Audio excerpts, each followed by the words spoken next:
এই যে আপনারা জানেন যে একটা কুকুরকে যে জোরে লাথি দেওয়া হয়েছিল, যে কুকুর কি দোষ করে? আমরা তো ওদের কাছে থাকি, ওদের কি দোষ? একটা প্রাণীকে লাথি মারতে হবে? দাঁড়া দাঁড়া দাঁড়া, একটু থাম দিতেছে হ্যাঁ বুঝি নাই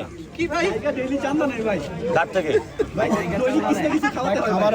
না, যারা চান্দা নেয় ওরা ওদের উদাহরণ কোনো কিছুর সাথে চায় না। এরা ভালো, এরা হলো লয়াল, এরা আমাদের পাহারা দেয় এবং এরা হলো মানুষের বন্ধু, উপকারী বন্ধু।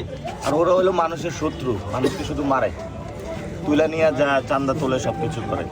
এই যে আপনারা জানেন যে একটা কুকুরকে যে জোরে লাথি দেওয়া হয়েছিল, যে কুকুর কি দোষ করে? আমরা তো ওদের কাছে থাকি, ওদের কি দোষ? একটা প্রাণীকে লাথি মারতে হবে? বাংলাদেশে আমরা আসলে সবাই কুকুর, বিড়াল সবকিছুর প্রাণীদের অধিকার নিশ্চিত করবো।